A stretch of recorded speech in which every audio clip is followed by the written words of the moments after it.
आज मैं आपको डोमेस्टिक इलेक्ट्रिक सर्किट और डोमेस्टिक वायरिंग ये जो टॉपिक है ये आपको अच्छे से पूरा एक्सप्लेन करके समझाऊंगी। और ये जो एक्सप्लेनेशन है मैंने क्लास 10th की, आप देख सकते हैं, ये फिजिक्स की लखमीर सिंह मंजीत कौर की बुक है और चैप्टर का नाम है magnetic effect of electric current. ठीक है, तो चलिए इसको एक्सप्लेन करते हैं। यहाँ पे क्या बोल रहा है, जैसे ये आप देख रहे हैं ये डायग्राम, हम लोगों के घरों में जो वायरिंग होती है ना, डोमेस्टिक इलेक्ट्रिक सर्किट और डोमेस्टिक वायरिंग, जो हमारे घर में इंटरनली जो वायरिंग जो गई है अंदर से, वो किस तरीके से गई है, यहाँ पर वही चीज यहाँ पर एक्सप्लेन किया जा रहा है। ठीक है ना, तो यहाँ पर देखिए क्या बोल रहा है, electricity is generated at the power station.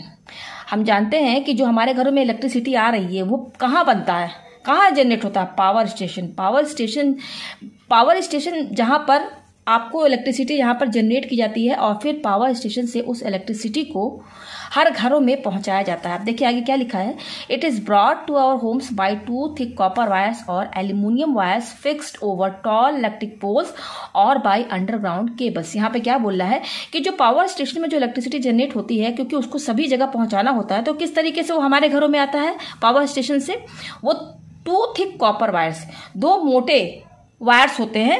किसके होते हैं, या तो वो कॉपर के होंगे या तो फिर एल्यूमिनियम के, क्योंकि आप जानते हैं कि कॉपर और जो एल्यूमिनियम होता है ये गुड कंडक्टर ऑफ इलेक्ट्रिसिटी होता है। गुड कंडक्टर ऑफ इलेक्ट्रिसिटी का मतलब कॉपर और एल्यूमिनियम वायर का जो रेजिस्टेंस होता है ना, बहुत ही लो होता है, और जहां रेजिस्टेंस लो होता है ना, करंट इजिली वहां पर फ्लो होती है। ठीक है, तो पावर स्टेशन से ये हमारे घरों में किस तरीके से आते हैं, 2 थिक कॉपर वायर्स या फिर एल्यूमिनियम वायर्स किस तरीके से आते हैं, इलेक्ट्रिक पोल्स। आप अपने घरों के बाहर आप देखे होंगे, पोल्स लगे होते हैं, वहां पर वायर्स लगे होते हैं, 3 वायर लगे होते हैं, 2 फेज होता है और 1 न्यूट्रल होता है। ठीक है ना, तो या तो फिर अंडरग्राउंड केबल्स या जमीन में अंडरग्राउंड करके केबल आता है। शहरों में किस तरीके से रहता है, अंडरग्राउंड केबल्स बिछाए जाते हैं। ठीक है ना, पावर स्टेशन से। ठीक है, तो इस तरीके से हमारे घरों में इलेक्ट्रिसिटी को जो है पावर स्टेशन से लाया जाता है। ठीक है, कैसे, 2 थिक कॉपर वायर्स या एल्यूमिनियम वायर्स। ठीक है, तो अब यहाँ पे देखिए कि क्या बोला, from the electric pole situated in our street. अब देखिए आप, शहरों में क्या है कि अंडरग्राउंड केबल्स रहते हैं, ठीक है ना, बड़े बड़े शहरों में। और जहाँ गांव रहते हैं, छोटे छोटे गांव होते हैं, वहाँ पर छोटे शहर जो होते हैं बहुत, वहाँ पर आप देखिएगा पोल के थ्रू, आप पोल्स देखे ही होंगे, इस तरीके से पोल रहता है, देखिए लंबा खंबा टाइप रहता है। ठीक है ना, यहाँ पे देखिए ये मैंने वायर बनाए हैं, यहाँ पे आप पोल पे देखिएगा 3 वायर रहते हैं, जिसमें 2 फेज रहता है।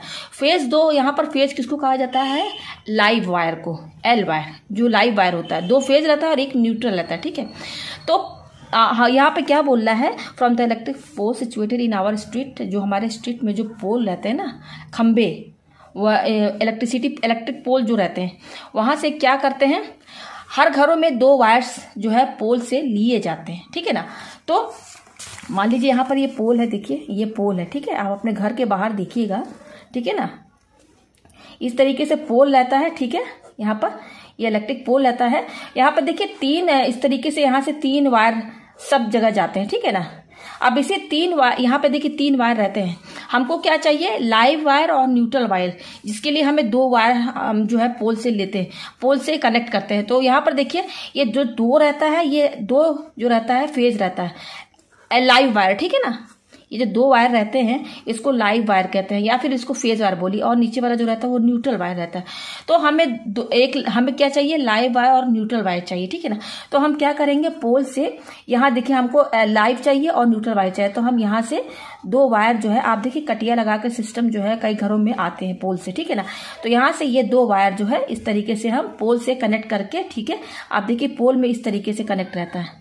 इस तरीके से लोग यहाँ पर वायर को थोड़ा मोड़ देते हैं और फिर इसको किसी स्टिक के थ्रू पोल में फंसा देते हैं। ठीक है, तो लाइव और न्यूट्रल 2 वायर यहाँ से लिए जाते हैं। ठीक है, तो देखिए यहाँ पर ये 2 वायर, यहाँ मैंने बना दिया डायग्राम, ये देखिए ये एक यहाँ से वायर, ये देखिए एल मैंने लिख दिया है, और ये नीचे वाला जो वायर है ये हमारा न्यूट्रल वायर है। देखिए ये एल और न्यूट्रल वायर सीधे पोल से आ रहे हैं हमारे घरों में। ठीक है ना, तो 2 वायर आ गए, एक लाइव वायर और एक न्यूट्रल वायर। अब देखिए यहाँ क्या बोल रहा है, यहाँ बोल रहा है 2 इंसुलेटेड क्यों बोल रहा है, इंसुलेटेड का मतलब कि ये जो दोनों वायर रहते हैं ना, इनके ऊपर कोटिंग की जाती है, प्लास्टिक इंसुलेशन। ठीक है ना, इसलिए इंसुलेटेड बोला गया यहाँ पर, मतलब ये कवर रहते हैं प्लास्टिक से। ठीक है ना, ताकि हमें जैसे कि आप ये देख सकते हैं यहाँ पर, ये मेरे पास ये देखिए, ये वायर है ना, ये तो बहुत पतला वायर, इसके ऊपर आप देख रहे हैं ना प्लास्टिक की कोटिंग की गई है।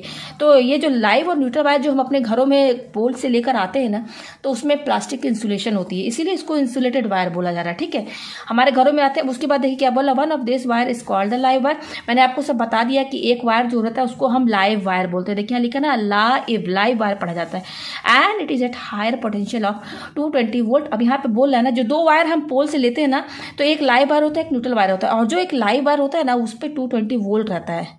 ठीक है, और दूसरा क्या बोल रहा है, where is the other wire is called neutral wire. और जो दूसरा वायर रहता है न्यूट्रल वायर, वो 0 वोल्ट पे रहता है। देखिए यहाँ पे लिखा हुआ है ना, एंड इसको न्यूट्रल वायर बोलते हैं and it is eight ground potential of 0 volt. ये 0 वोल्ट पे रहता है न्यूट्रल वायर। ठीक है, तो यहाँ पर देखिए आप जानते हैं कि करंट कैसे फ्लो होता है। जब हायर पोटेंशियल और जब पोटेंशियल डिफरेंस क्रिएट होता है, तभी जो है करंट जो है हायर पोटेंशियल से लोअर पोटेंशियल की तरफ फ्लो होती है। तो इसीलिए ये जो लाइव वायर है हमारा, ये 220 वोल्ट पर रहता है, और जो हमारा न्यूट्रल वायर रहता है ये 0 वोल्ट पर रहता है। तो ये 220 वोल्ट है, ये 0 वोल्ट है। ठीक है, तो ये हायर पोटेंशियल पर है और ये लोअर पोटेंशियल पे है। तो करंट जो है, करंट को फ्लो होने के लिए क्या चाहिए, पोटेंशियल डिफरेंस क्रिएट होना चाहिए। इसीलिए ये 220 वोल्ट पे रहता है, 0 वोल्ट पे रहता है। तो हायर से लोअर पोटेंशियल की तरफ करंट जो है हमारा फ्लो करता है। ठीक है, अब देखिए यहाँ पे बता दिया ना, ये देखिए पोटेंशियल डिफरेंस कितना होगा भाई, 220 में से 0 माइनस कर दीजिए तो 220 वोल्ट हो गया। ठीक है, अब देखिए यहाँ पे इन फिगर 37 ये डायग्राम के लिए बोल रहा है, L is the live wire and as the neutral wire. ये तो मैंने समझा दिया। The live wire has red insulation covering. यहाँ पे बोल रहा है कि जो लाइव वायर की जो पहचान होती है ना, आप देखिएगा आपके घरों में बाहर पोल के थ्रू जो दो वायर्स आते हैं ना, तो जो लाइव वायर होगा ना वो रेड कलर का होगा। ठीक है, और जो न्यूट्रल वायर होगा वो ब्लैक कलर में होगा। ठीक है, कवरिंग, इंसुलेशन कवरिंग का मतलब क्या, प्लास्टिक की कोटिंग की गई है, इसीलिए इसको इंसुलेशन कवरिंग बोला जा रहा है। ठीक है, there is no harm if we touch the neutral wire. यहाँ पे ये बोल रहा है कि अगर हम न्यूट्रल वायर को टच करेंगे, न्यूट्रल वायर कौन सा, जो 0 वोल्ट पे रहता है। देखिए दो वायर आते हैं हमारे घरों में, एक लाइव वायर और neutral wire. Live wire 220 volt पे रहता है, न्यूट्रल 0 वोल्ट पे रहता है। यहाँ पे ये कह रहा है कि अगर हम न्यूट्रल वायर को टच करेंगे तो करंट नहीं मारेगा। क्यों नहीं मारेगा, क्योंकि 0 वोल्ट पर है। लेकिन अगर हम लाइव वायर को टच करेंगे, क्या बोला, but we will get an electric shock if by chance we touch the live wire. अगर हम लाइव वायर को टच करेंगे तो हमें इलेक्ट्रिक शॉक मार सकता है। देखिए कैसे, ये देखिए ये हमारा लाइव वायर है, ये देखिए 3 वायर है ना, ये वाला लाइव वायर है, मैं यहाँ लिख दी हूँ L। ठीक है ना, तो 2 फेज वायर रहते हैं, phase wire means live wire. ठीक है ना, तो हमको तो 2 वायर चाहिए, तो एक लाइव वायर ले लिया, एक न्यूट्रल वायर ले लिया। तो देखिए ये हमारा 220 वोल्ट पे रहता है। ये देखिए यहाँ पे कनेक्शन है, ये देखिए ये वायर है मेरा। ठीक है, ये मेरा क्या है, ये मेरा L है और ये मेरा N है। लाइव वायर रहता है 220 वोल्ट पर और ये रहता है 0 वोल्ट पर। मैं आपको यहाँ ये समझाना चाह रही हूँ कि करंट क्यों नहीं मारता है जब हम न्यूट्रल वायर को टच करते हैं। मान लीजिए न्यूट्रल वायर है हमारा, ठीक है, मैं यहाँ पे अलग से समझा दूँ। मान लीजिए कि ये मेरा न्यूट्रल वायर है जो कि 0 वोल्ट पे रहता है। ठीक है, ये इलेक्ट्रिक स्टेशन से जब आते हैं ना, पावर स्टेशन से, तो लाइव वायर 220 वोल्ट पे रहता है। इंडिया में 220 वोल्ट की जरूरत रहती है। ठीक है ना, और जो न्यूट्रल वायर रहता है वो 0 वोल्ट बना करके ही पावर स्टेशन से भेजा जाता है। अब मान लीजिए न्यूट्रल वायर को मैंने टच किया, मान लीजिए किसी ने इसको टच किया। ठीक है, ये मेरा मान लीजिए किसी का हाथ है। ठीक है ना, इसने टच किया। ठीक है, अब ये टच कर रहा है, जिसने भी टच किया हो उसका जो पैर होगा, जो लेग होगा वो ग्राउंड से टच करेगा, अर्थ से। ठीक है, और ये हैंड, उसका जो हाथ है वो न्यूट्रल वायर को टच कर रहा है। अब देखिए ये इसका जो पैर है ये अर्थ से टच किया ग्राउंड से, जो कि ग्राउंड जो रहता है वो भी 0 वोल्ट पे रहता है। ठीक है ना, ये 0 वोल्ट पे रहता है। ठीक है, और हम ये जो हैंड है इसका भी जो हैंड जो है ये न्यूट्रल वायर पर टच कर रहा है, वो भी 0 वोल्ट पर है। तो ये भी 0 वोल्ट, ये भी 0 वोल्ट है। तो यहाँ पर देखिए करंट तो फ्लो होगा नहीं, क्योंकि दोनों का पोटेंशियल सेम है। ये भी 0 वोल्ट, ये भी 0 वोल्ट। हायर से लेकर लोअर पोटेंशियल, जहाँ पे हायर पोटेंशियल और लोअर पोटेंशियल हो वहाँ पे करंट फ्लो होती है, हायर टू लोअर पोटेंशियल पर। लेकिन यहाँ दोनों सेम वोल्ट पर हैं, 0 वोल्ट 0 वोल्ट। इसलिए यहाँ पर न्यूट्रल वायर को टच करने पर हमें करंट नहीं मारेगा, क्योंकि करंट फ्लो ही नहीं होगा, सेम पोटेंशियल है। अच्छा, अब जब लाइव वायर को टच करते हैं, ये देखिए ये अगर आप इसको टच करेंगे तो आप यहाँ पर मौत भी हो जाती है, बहुत खतरनाक होता है। ये शॉक लगने की वजह से आदमी की मौत भी हो सकती है। ठीक है, तो ये लाइव वायर है।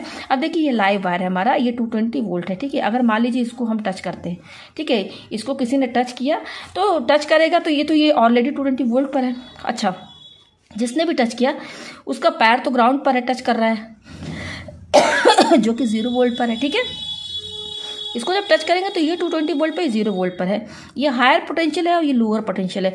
तो भाई करंट फ्लो होने के लिए क्या चाहिए, एक हायर और एक लोअर पोटेंशियल चाहिए। यहाँ जबकि मिल चुका है, इसलिए जो करंट है जो भी यहाँ पे पर्सन टच करेगा तो उसके बॉडी के थ्रू करंट जो है फ्लो हो जाए, क्योंकि बॉडी का भी अपना एक रजिस्टेंस, हमारी जो बॉडी है ना इसका भी अपना एक रजिस्टेंस होता है, बहुत कम होता है। तो यहाँ पर क्योंकि पोटेंशियल डिफरेंस डेवलप हो गया है, ये 220 0 वोल्ट है, तो करंट जो है हमारी बॉडी के थ्रू पास हो जाएगा। इसकी वजह से हमें जो है शॉक लग सकता है, ठीक है, बहुत ही ज़्यादा बड़ा खतरा बन सकता है ये हमारे लिए। तो ये इतना आपको समझ में आ गया, ये जो इतना पैराग्राफ था इसको मैंने बहुत अच्छे से एक्सप्लेन कर दिया यहाँ पर, ठीक है। ठीक है, तो पोल से लेकर ये लाइव और न्यूट्रल वायर इतना मैंने आपको समझा दिया। अब देखिए लाइव वायर और न्यूट्रल वायर, अब देखिए कहाँ जाएगा, ये देखिए क्या लिखा है, the two insulated wires L and N, ये जो दो वायर है जब हम इसको पोल से अपने घरों में लेकर आएंगे तो क्या बोल रहा है, coming from the electric pole enter a box fitted just in, हमारे घरों में एक बॉक्स फिट रहता है, ठीक है ना। आप देखिएगा आपके घरों में, आप देखिएगा, ध्यान दीजिएगा, ठीक है। तो उस बॉक्स में क्या रहता है, एक मेन फ्यूज F1 रहता है, ठीक है। आप देख सकते हैं ये मेन फ्यूज है F1, ठीक है। This fuse has a power rating of 50 amperes, ठीक है। ये 50 एम्पियर का फ्यूज लगा रहता है, मतलब कि जब हम दो वायर लेकर आएंगे पोल से तो जो लाइव वायर रहेगा, क्योंकि लाइव वायर जो रहता है ये 220 वोल्ट पर रहता है, ठीक है ना, इसी में करंट रहती है। तो इस लाइव वायर को क्या करते हैं, इसके साथ सीरीज में पहले मेन फ्यूज लगाते हैं। ये देखिए F1 क्या मेन फ्यूज है, न्यूट्रल में नहीं लगाया गया है फ्यूज हमेशा लाइव वायर के साथ सीरीज में लगाया जाता है। फ्यूज हमेशा लाइव वायर के साथ सीरीज में ही कनेक्ट रहता है। कहीं पर भी आप देखिए फ्यूज लाइव वायर के साथ ही सीरीज में रहेगा। क्यों? क्योंकि भाई मेन वोल्टेज तो लाइव वायर में है ना, करंट तो हमें लाइव वायर से ही लगेगी ना, इसीलिए फ्यूज हम इसी में लगाएंगे। फ्यूज क्यों? सेफ्टी के लिए लगाते हैं। अब देखिए क्यों यहाँ पर ये मेन फ्यूज F1 लगाया गया है। देखिए क्या है, कभी कभी बहुत तेज बारिश या आंधी या तूफान आने की वजह से जो पोल में जो वायर रहते हैं ना ये टूट जाते हैं, या फिर आपस में ये टूटने की वजह से लाइव और न्यूट्रल वायर आपस में टच कर जाते हैं। ये जो मैंने डायग्राम बताया, देखिए बाहर आंधी तूफान बिजली या बहुत ज़्यादा बारिश है, इसकी वजह से क्या होता है ना, ये लाइव वायर और न्यूट्रल वायर आपस में टच कर जाते हैं। टूट के मान लीजिए ये वायर टूट के ये न्यूट्रल वायर पर गिर गया तो टच कर गया। तो इस तरह के जो इंसिडेंट्स जो एक्सीडेंट होते हैं ना, इसकी वजह से क्या होता है ना, जब लाइव वायर और न्यूट्रल वायर आपस में टच करेंगे ना तो शॉर्ट सर्किट क्रिएट होगा। शॉर्ट सर्किट किसे कहते हैं? जहाँ पर लाइव और न्यूट्रल वायर आपस में टच कर जाए। तो जब लाइव और न्यूट्रल वायर, देखिए ये L है और ये हमारा N है, अब ये दो वायर है, ठीक है ना। अब ये दो वायर आपस में टच कर जाएंगे एक्सीडेंट की वजह से, आंधी तूफान या बहुत ज़्यादा तेज बारिश होने की वजह से ये लाइव वायर टूट कर N पर गिर गया। तो इस तरह से ये टच हो गया, ये दोनों वायर आपस में ऐसे टच हो गया ना, तो इसी को शॉर्ट सर्किट बोलते हैं। तो अब क्या होगा कि शॉर्ट सर्किट हो जाने की वजह से, अब देखिए शॉर्ट सर्किट हो गया ना तो सारी करंट जो है, बहुत हैवी करंट जो है फ्लो होने लगेगी, ज़रूरत से ज़्यादा, बहुत ही ज़्यादा हैवी करंट फ्लो होने की वजह से क्या होगा ना कि इलेक्ट्रिक शॉक जो घर में है आग लग सकती है, ठीक है ना। तो इसीलिए यहाँ पर ये मेन फ्यूज लगाया गया है, जो कि ये मेन फ्यूज जो होता है ना 50 एम्पियर का होता है, 50 एम्पियर तक का फ्यूज होता है। तो जब ये लाइव और न्यूट्रल वायर आपस में टच करेंगे ना, तो जहाँ 50 एम्पियर से ज़्यादा करंट फ्लो हुआ, ठीक है ना, 50 एम्पियर से ज़्यादा करंट फ्लो होगा, तो ये जहाँ, क्योंकि 50 एम्पियर का फ्यूज लगा रहता है, मतलब कि 50 फ्यूज क्या है, 50 एम्पियर जहाँ करंट ज़्यादा होगी करंट तो बढ़ती चली जाएगी ना। लाइव और न्यूट्रल वायर जब आपस में टच कर जाएंगे तो करंट हाई होती चली जाएगी, बहुत ज़्यादा हाई होती चली जाएगी। तो जैसे ही 50 एम्पियर पर क्रॉस किया करंट, तो ये मेन फ्यूज वायर जो है, ये जो वायर आप देख रहे हैं ना इसके अंदर जो बना हुआ है, ये ब्रेक हो जाएगा, टूट जाएगा।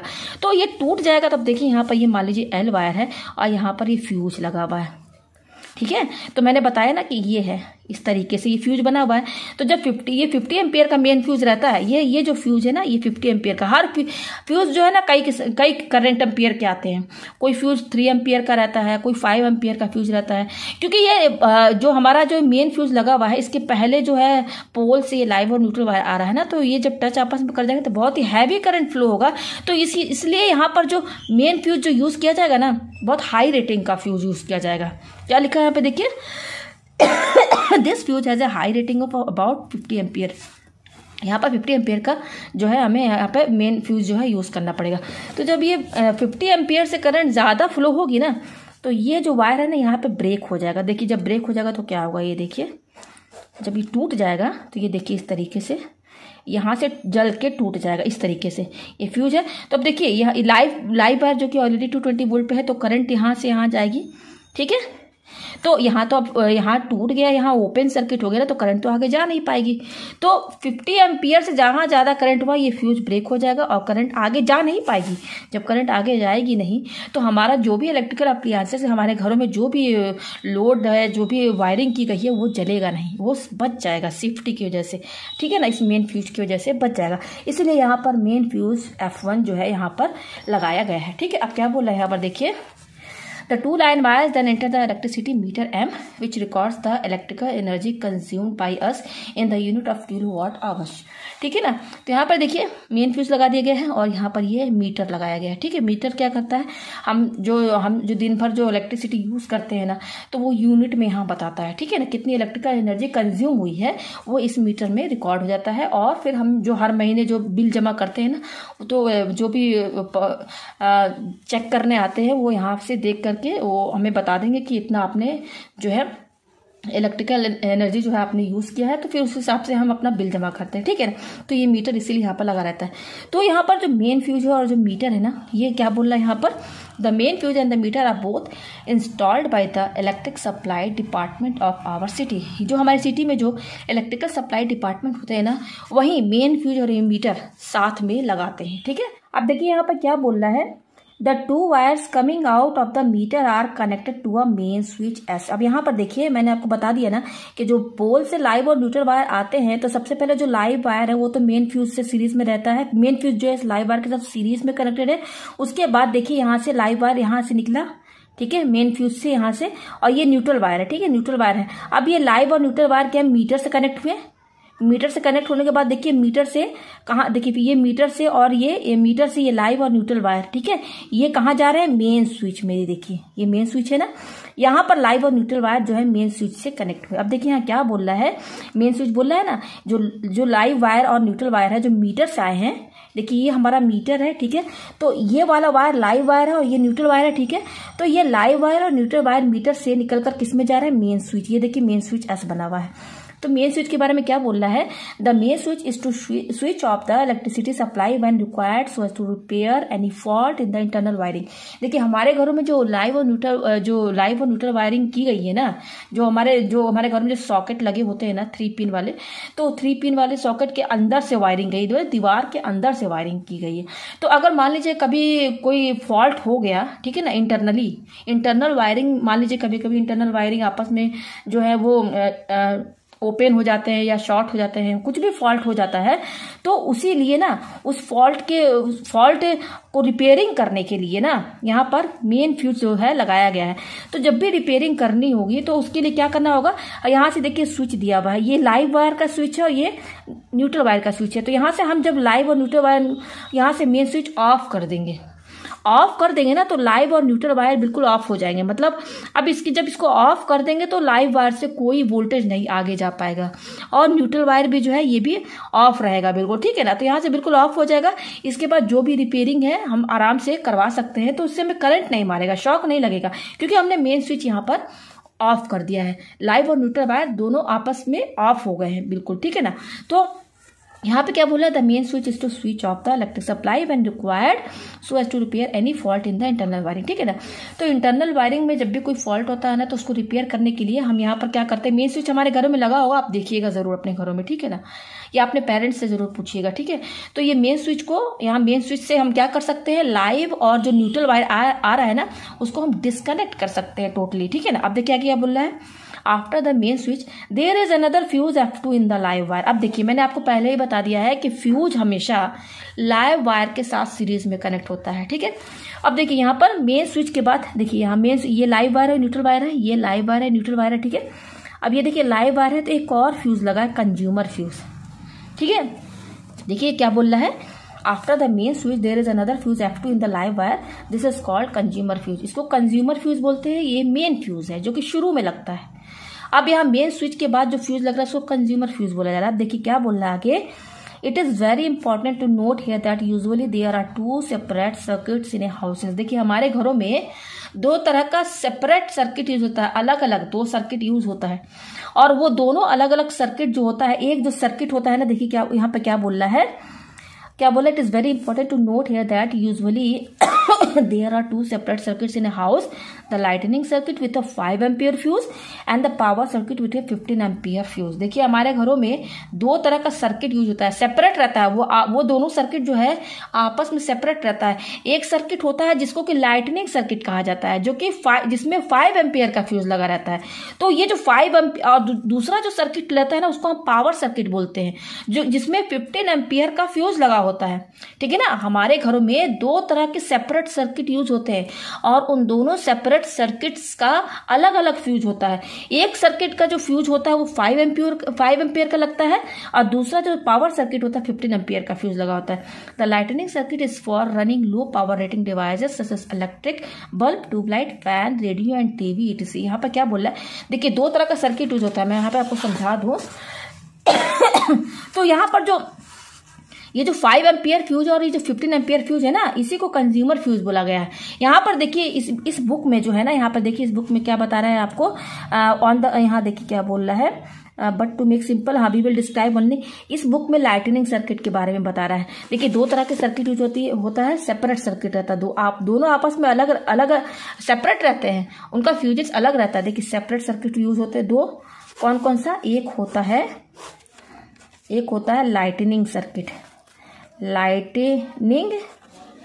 सर्किट और दूसरा होता है पावर सर्किट। ठीक है, तो लाइटनिंग सर्किट जो कि जिसमें कौन सा फ्यूज यूज होता है, फ्यूज 5 एम्पियर वाला फ्यूज, और इसमें जो फ्यूज यूज होता है वो 15 एम्पियर का फ्यूज यूज होता है। ठीक है, तो देखिए 5 एम्पियर वाला फ्यूज क्यों यूज किया गया, इसमें किस टाइप का सर्किट होता है, लाइटनिंग सर्किट, जो जिसमें 5 एम्पियर का फ्यूज लगा होता है। लाइटनिंग सर्किट में वो सर्किट्स आते हैं, देखिए क्या लिखा है यहाँ पर the lightning circuit is for low power rating devices.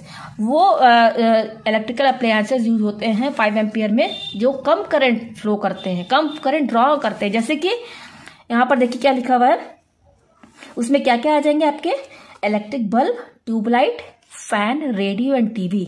ये वो अप्लायंसेस हैं, ये जो अप्लायंसेस है ना, ये TV, radio, fan, tube light, electric bulb, ये बहुत ही कम करंट पर चलते हैं। ठीक है ना, ये बहुत कम करंट पर चलते हैं और इनका सर्किट ये आपस में क्या होते हैं, ये लाइटनिंग सर्किट में आते हैं। लाइटनिंग सर्किट में क्या क्या आते हैं हमारे, electric bulb, tube light, fan, radio and TV. ये वो लोड है, इलेक्ट्रिकल लोड मतलब जो हम यूज कर रहे हैं, वो इलेक्ट्रिकल अप्लायंसेस जो कम करंट पर चलते हैं, इसीलिए इसको लाइटनिंग सर्किट बोला गया है। और जब हम देखिए हमारे घरों में electric bulb, tube light, fan, radio, TV, ये सब हम यूज करते हैं ना, क्या क्या बोल रहा है, देखिए इसमें क्या क्या आ रहा है, इलेक्ट्रिक बल्ब, ठीक है ना, इसमें जो आ रहा है इलेक्ट्रिक बल्ब और ट्यूबलाइट, और क्या हो गया, फैन हो गया हमारा, ठीक है, और रेडियो हो गया और टीवी हो गया। ठीक है, ये लाइटनिंग सर्किट में आते हैं। तो ये सब जब हम देखिए, क्योंकि आपने पढ़ा है पैरेलल सर्किट और सीरीज सर्किट ना, हमारे घरों में जितने भी लोड यूज होते हैं ना, लोड का मतलब जो भी हम अप्लायंसेस यूज करते हैं ना, वो सब आपस में पैरेलली कनेक्ट है।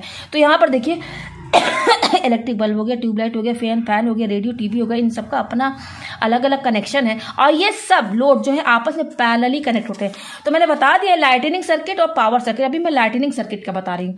लाइटनिंग सर्किट में वो लोड आते हैं इलेक्ट्रिकल अप्लायंसेस जो कम करंट पर चलते हैं, वो ये सब होंगे। अब पावर सर्किट में जिसमें फ्यूज 15 एम्पियर यूज किया जाता है, आप देखिए इसमें क्या क्या आते हैं। On the other hand power circuit is for running high power rating devices such as electric iron. Power circuit में आपके क्या क्या आ जाएंगे, इलेक्ट्रिक आयरन, इसमें जो बहुत हैवी वाले होते हैं ना, क्या वही यूज होते हैं, इलेक्ट्रिक आयरन, गीजर, ठीक है, प्रेस, ठीक है, प्रेस हो गया आपका। और क्या आ जाएगा आपका इसमें, इलेक्ट्रिक स्टोव, रेफ्रिजरेटर, ठीक है, heater, electric heater, electric iron, geyser, press, refrigerator, heater, ये बहुत ज्यादा करंट पर चलते हैं। ठीक है ना। और कभी भी इनको एक साथ यूज नहीं करना चाहिए, बहुत ही ज्यादा करंट लेते हैं ये, ठीक है ना। तो इसको पावर सर्किट बोला गया, ठीक है।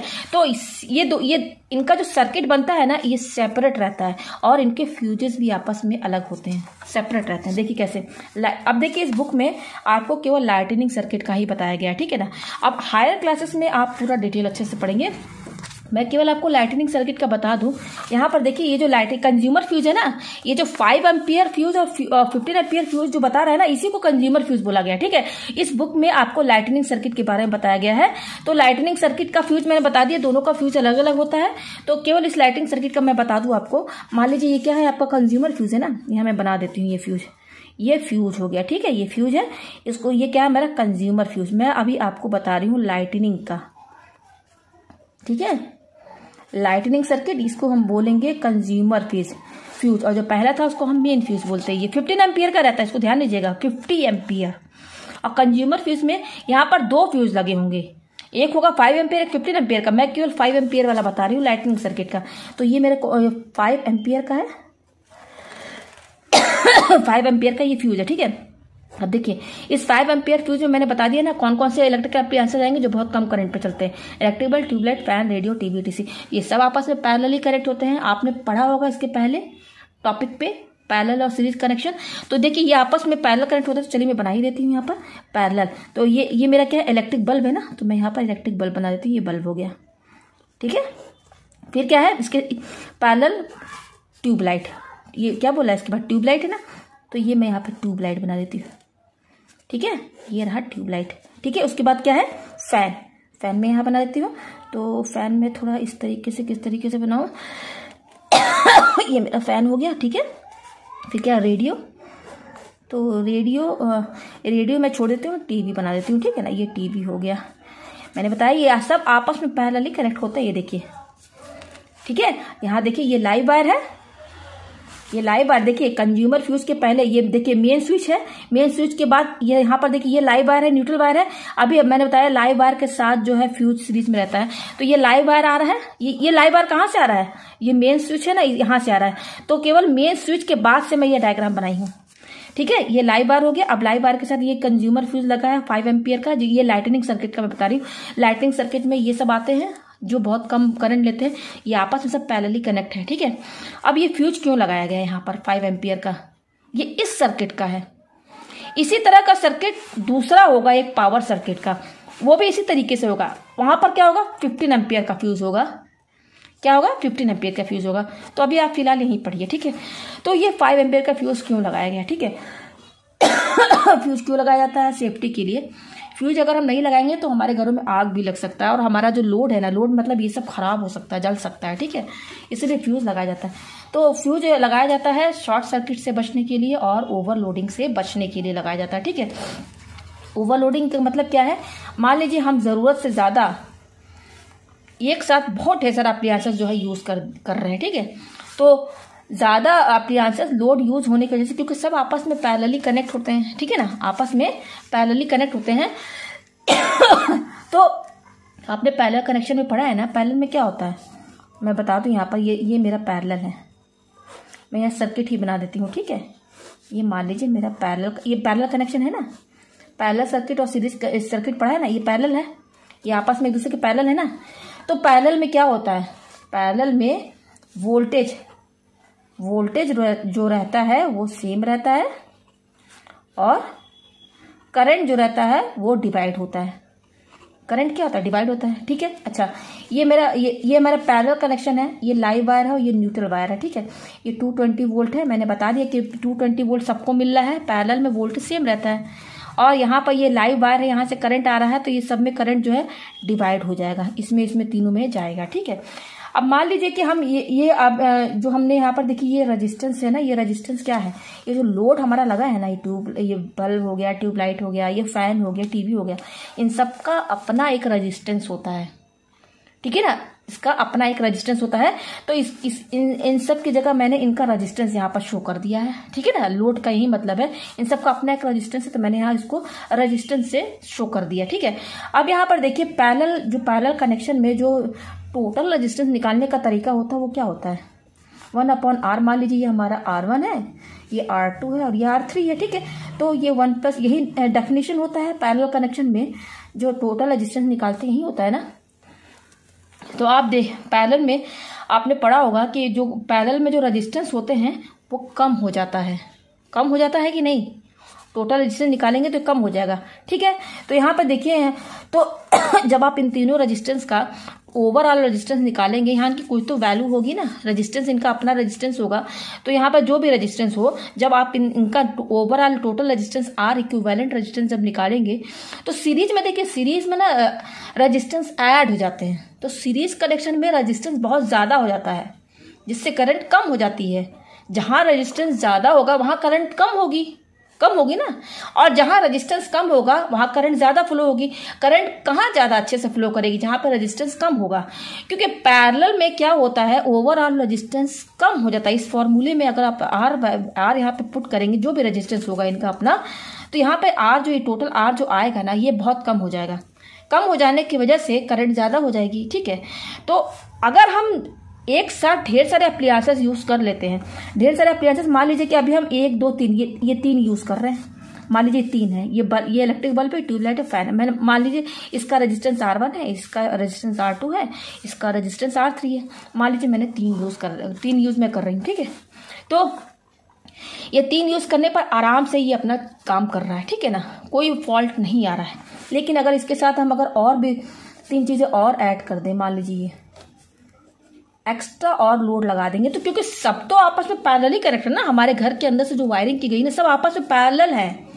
जो भी सॉकेट लगे हुए हैं, जो भी हम लोड यूज़ करते हैं, अगर हम टीवी चला रहे हैं, जो भी चला रहे हैं, ये आपस में कैसे कनेक्टेड है, पैरेलली कनेक्ट है। तो अगर हम एक्स्ट्रा 2 और यूज़ कर देते हैं साथ में, तो इनका भी अपना रेजिस्टेंस होगा, ठीक है ना, इनका अपना कोई रेजिस्टेंस होगा ना। ये 2 लोड है हमारे, हम घर में अपने चला रहे हैं, लगा दिया, ठीक है ना।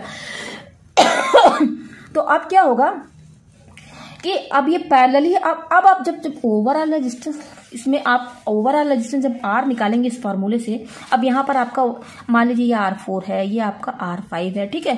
तो 1 यहाँ पर R, ये दोनों जोड़ेंगे ना आप, तो जब ओवरऑल आप रेजिस्टेंस इस फॉर्मूले से निकालेंगे तब तो और कम हो जाएगा ना, और टोटल जो R है वो और कम हो जाएगी, और कम हो जाने की वजह से करंट हैवी हो जाएगी, हाई हो जाएगी करंट, और करंट हाई हो जाएगी यानी कि 5 एम्पियर से जहाँ ज़्यादा हुआ, आपने यहाँ और लोड इसके पैरेलल में और लगा दिया, और क्योंकि पैरेलल में ओवरऑल रेजिस्टेंस जो होता है इस फॉर्मूले से कम हो जाएगा, तो रेजिस्टेंस जहाँ कम होगी करंट हैवी हो जाएगा।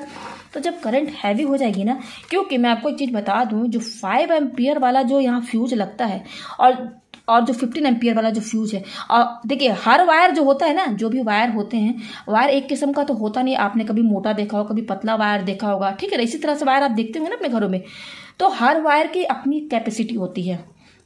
3 एम्पियर का वायर कुछ और होगा, 5 एम्पियर का वायर कुछ और होगा, 15 एम्पियर का वायर कुछ और होगा।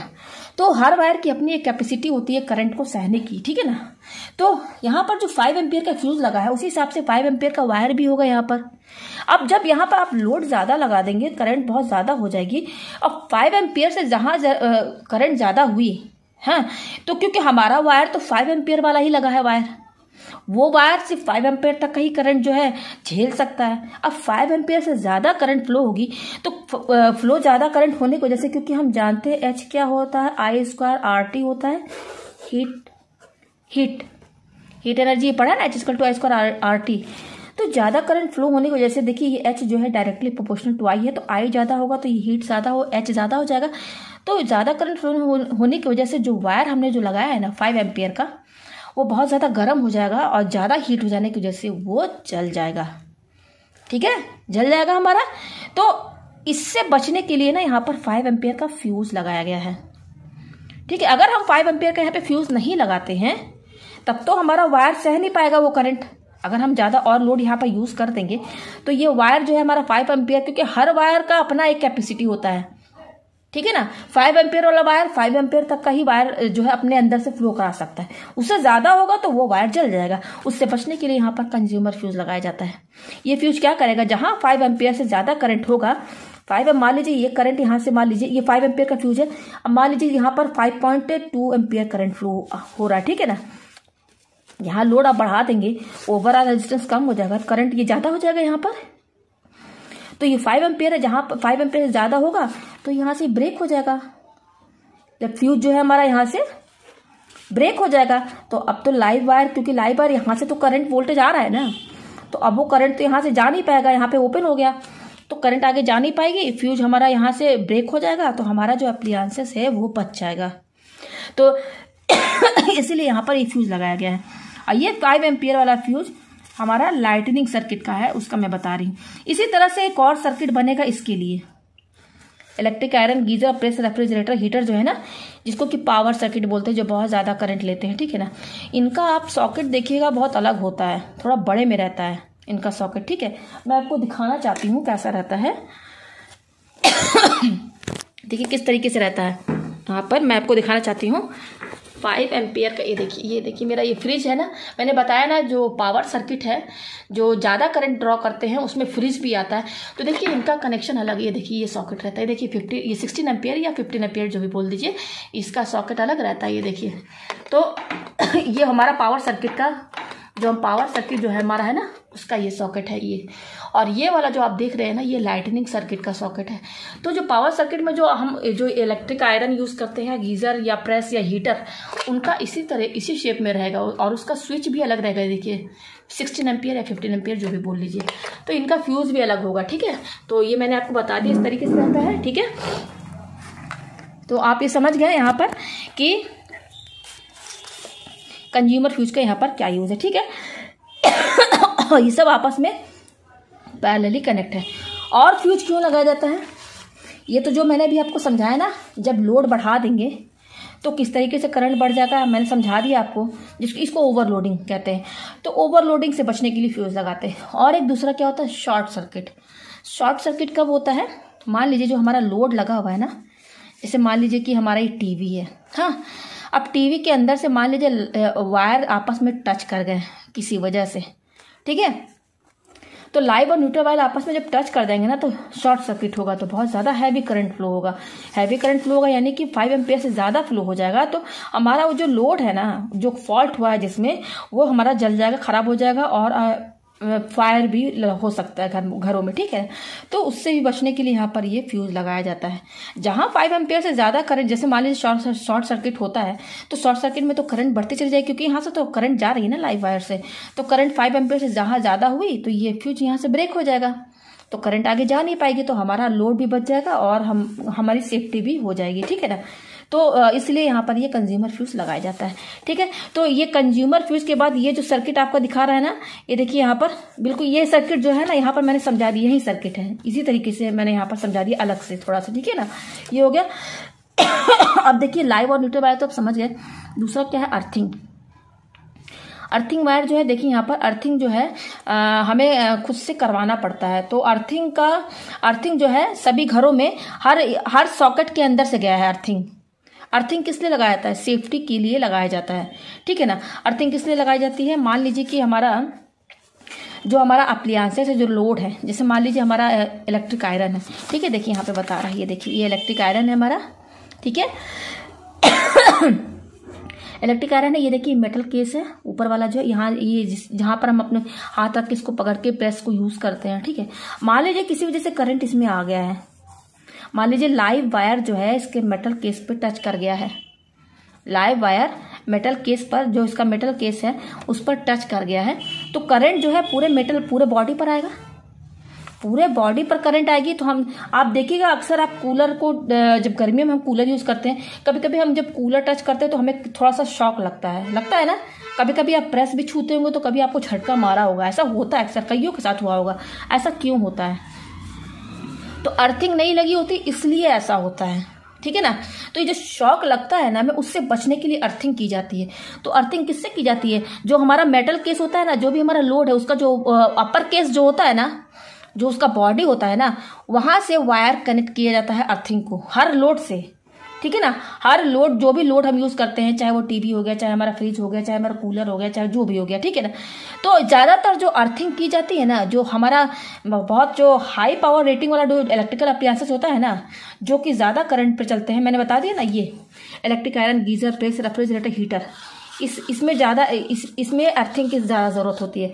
अदरवाइज जो आपका ये मोबाइल का चार्जर हो गया, ये टीवी हो गया, इसमें अर्थिंग की ज़रूरत नहीं रहती है क्योंकि ये बहुत कम करंट पर चलते हैं, ठीक है ना। अर्थिंग इसमें बहुत ज़रूरी है। अगर मान लीजिए आप ये जो प्रेस यूज़ कर रहे हैं, प्रेस जो है ना 5 एम्पियर करंट देता है, 5 एम्पियर करंट बहुत ज़्यादा होता है, ठीक है। तो क्या होगा कि अगर हम अर्थिंग नहीं करते हैं तो अगर मान लीजिए इसका लाइव वायर जो है, इसके जो मेटल केस है जिसको हम पकड़ के प्रेस यूज़ करते हैं उस पर टच कर गया, तो अगर अर्थिंग नहीं किएंगे और अगर हमने प्रेस को टच किया ना तो हमको शॉक लग सकता है, करंट मार सकता है हमें बहुत ज़्यादा तेज, ठीक है ना। तो उससे बचने के लिए क्या करते हैं, इसका जो अपर पार्ट है ना, अपर केस, यहाँ से अर्थिंग, यहाँ से वायर टच करके फिर क्या करते हैं उसको बाहर ग्राउंड में ज़मीन के अंदर, अर्थिंग का दूसरा पार्ट ज़मीन के अंदर रहता है, ठीक है। और पहला जो रहता है पहला पार्ट मतलब उस वायर का जो पहला पॉइंट, फर्स्ट एंड जो होता है मतलब वायर का पहला वाला जो है इससे जुड़ा रहता है और जो लास्ट वाला जो रहता है वो अर्थ के अंदर रहता है, ठीक है। तो इस तरह से अर्थिंग की जाती है। तो अर्थिंग की वजह से क्या होगा ना, अर्थिंग की वजह से क्या होगा कि जब मान लीजिए कि मेटल केस पर मेटल पे करंट आ रहा है, ठीक है ना, लाइव वायर इस पर टच कर गया है, ठीक है, और अर्थिंग दी हुई है, ठीक है ना। तो अर्थिंग वायर जो रहता है और जो हमारा बॉडी का अपना एक रेजिस्टेंस होता है, ठीक है ना, हमारा बॉडी का अपना एक रेजिस्टेंस होता है, तो उससे कम रेजिस्टेंस होता है अर्थिंग का, ठीक है ना। तो अब करंट को दो रास्ते मिलेंगे, एक हमारे बॉडी के अंदर जो हमारा अपना रेजिस्टेंस है बॉडी का, और एक अर्थिंग वायर का रेजिस्टेंस जो कि बहुत कम होता है। तो करंट क्या होगी, हमारे बॉडी से ना जा करके वो अर्थिंग वायर से अर्थ हो जाएगी, क्योंकि इसका रेजिस्टेंस बहुत कम है, 0 वोल्ट यानी कि 0 रेजिस्टेंस, ठीक है ना। अर्थिंग वायर जो होती है उसका कनेक्शन अर्थ से जुड़ा रहता है, 0 वोल्ट यानी कि 0 रेजिस्टेंस। तो करंट हमारे बॉडी से ना जा करके वो सीधे ग्राउंड में चली जाती है, इसलिए हम शॉक से बच जाते हैं। इसलिए अर्थिंग देना बहुत ज़रूरी है। अर्थिंग इन्हीं चीज़ों में देना बहुत ज़रूरी है क्योंकि ये बहुत ज़्यादा करंट लेते हैं, ठीक है ना। तो यही इतना समझना था, मैंने आपको बहुत अच्छे से एक्सप्लेन करके सब बता दिया है, ठीक है।